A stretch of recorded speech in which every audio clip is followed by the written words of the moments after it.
In order to better understand the transatlantic slave trade, we're going to look at the different types of people involved in the slave trade, from those who did the enslaving, to the people being enslaved, to the slave traders, all the way to the plantation owners. And we're going to talk about what their life was like while participating in the transatlantic slave trade. Chapter 1. The life of a slaver. In general, there were 5 main ways a person was enslaved in the transatlantic slave trade. About 10% were enslaved as punishment for a crime. One account from a European called Willem Bosman talked about an African man who had killed an antelope and brought it to his house. The next day, he saw a tiger was eating the antelope and the man took out his gun and shot. He missed and accidentally killed his neighbor. He was sentenced to enslavement. About 7% of people were enslaved in order to pay off a debt. Another 7% was sold off by their friends or family. For example, a family in poverty selling one of their children so the rest might survive. Then another 1/3 was enslaved in war, particularly in Angola. Most wars were not started specifically to enslave people, however, wars back then were common. And in the process of fighting a war, a lot of enemy combatants were captured, and in order to finance such wars, those enemy combatants were sold into slavery. But only the people who were not seriously injured, because the Europeans only wanted to buy healthy slaves, so if you maim them before you capture them, they lose all their value. Around 11% fit multiple categories at once, and as well as a small group of people were enslaved because they were considered rare. For example, people with certain birth defects, twins, and the mother of twins, or girls who hit puberty early. I think we can all guess why they want the latter too. And the last third were people who were kidnapped from their homes by kidnappers. They consisted of small raiding parties that would go out looking for victims. But enslaving someone was illegal, so slavers crossed the border to another country, enslaved the person, and then brought them back to their own country where they could be sold into slavery. The towns on the border, of course, knew that they were the target for enslavement, so they kept regular patrols and weapons lying around. A slaver would wait for the right moment to ambush their victim. To show you how this happened, I will give you the example of Olode Kuyano, a man from the region of Gambia who was enslaved and sold multiple times. Generally, when the grown people in the neighborhood were gone far in the fields to labor, the children assembled together in some of the neighbors' premises to play, and, commonly, some of us used to get up a tree to look out for an assailant or kidnapper. One day, as I was watching at the top of a tree in our yard, I saw one of those people come into the yard of our next neighbor, but one, to kidnap, there being many stout young people in it. Immediately, I gave the alarm of the rogue, and he was surrounded, so that he could not escape till some of the grown people came and secured him. But one day, when all our people were gone out to their works as usual, and only I and my dear sister were left to mind the house, 2 men and a woman climbed over our walls and, in a moment, seized us both, and without giving us time to cry out, they stopped our mouths and ran off with us into the nearest woods. Here they tied our hands and continued to carry us as far as they could. In general, slavers were mostly interested in men. That's because men are generally stronger than women and so they could fetch a higher price. And children were the least desired type of enslaved Africans and were usually bought as servants. It's estimated that on average about 1/3 of slaves carried in the transatlantic slave trade were women and about 10% were children. Over 90% of the enslaved people sold to the Europeans in the African slave markets were from other countries. And those African slave traders usually had the same attitude as the Europeans and considered those enslaved people as somehow inferior to them. And these enslaved people came from all walks of life. To give you an example, a king of Dahomey sold his own stepmother into slavery. A queen in Cabina was caught with another man in bed and the king sold her off.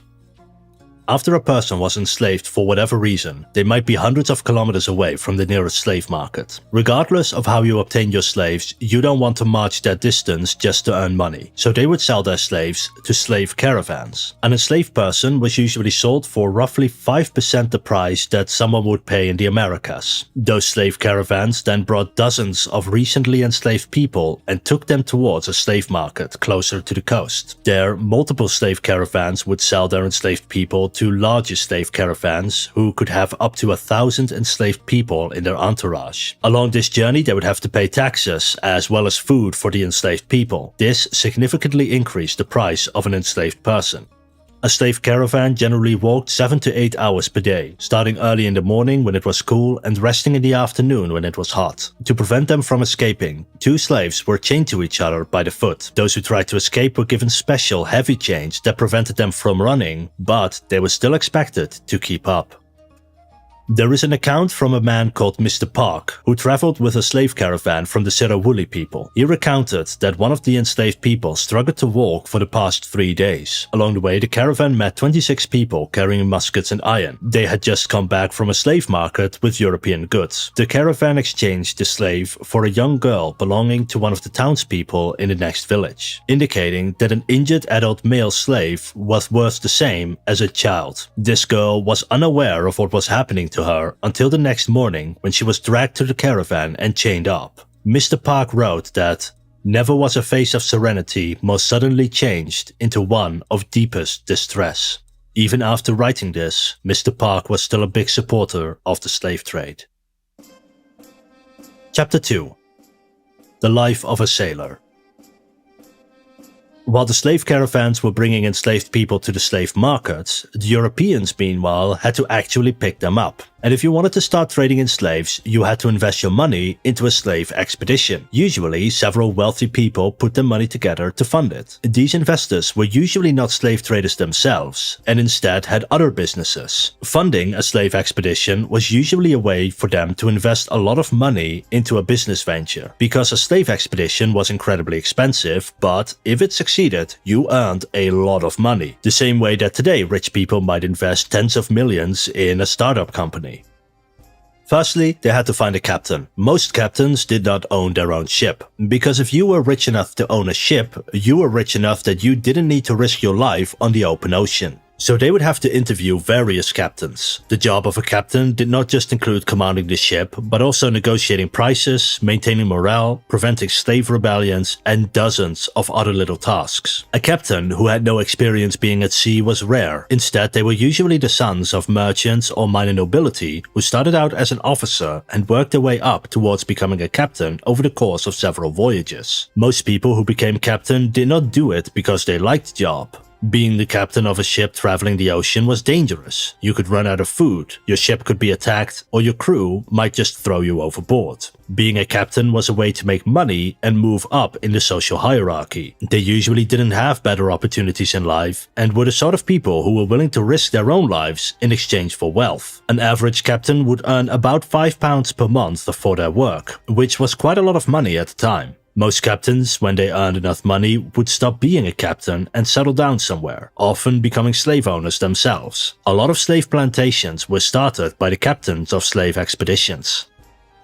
After the captain was selected, they had to find officers. They were generally treated well and were part of the middle class or minor nobility. Each officer earned £1 to £4 per month depending on rank and skill. Sometimes they would also get a bonus if the trip turned out to be profitable. Officers and the captain also had something called privileged slaves. These were slaves they were allowed to buy and sell themselves. They would be allowed to have 1 to 4 enslaved Africans on board depending on their rank and the size of the ship. They would have to buy and feed these enslaved people themselves, but they would also keep all the profit for themselves. This was essentially a bonus for officers aboard slave ships. They were usually assigned as their butler, helper, or mistress. It wasn't uncommon for officers to have a small harem aboard ship of 3 to 4 enslaved women. Alongside the officers, they also hired a surgeon. Keeping both the crew and enslaved people healthy was essential. After all, a dead slave is a loss of income, so a surgeon would carry various foods and vital nutrients, such as mustard, cinnamon water, and camphor. And if the surgeon discovered sickness, that person was usually isolated or thrown overboard, and the surgeon was usually given a similar salary to the officers. After officers came the crew, but a crew member takes up space, needs food, and demands a salary. The more crew you have, the less cargo space you have. So the goal was to have as few crew members as possible. In the early days, ships would have as few as 20 crew members. By the end of the 18th century, it was up to 45. Most sailors were between 15 and 35 years old, and many of them did not want to be on the ship either, because crew members were treated horribly. It was in fact expected that some of the crew was going to die. Casualty rates for crew members were around 10 to 20% for most ships, compared to just 5% for the enslaved people. The worst case was a ship called the Marie Gabrielle from France, which lost 1/3 of its sailors in 1769. The death toll could be so high because the ship was rife with disease, the food was terrible, and in order to maintain order, the officers would dish out harsh punishments. Furthermore, there was no privacy. The more space assigned to the crew, the less space you had for cargo. Sailors often slept on the deck, in the rowing boats, or in the hallways. The life of a crew member aboard a slave ship was almost as bad as that of a slave. As a result, it was very difficult to find a crew, and most of them were criminals who were sentenced to forced labor, some were even forced to sign contracts while they were drunk, and others were poor with no marketable skills who just wanted to make a living. The average pay for a crew member was £1 to £2 per month depending on their experience, which was a lot of money for a poor person at the time, especially seeing as their meals were free. Ladies and gentlemen, imagine that you fall asleep and your money keeps working. Chapter 3. The life of a slave ship.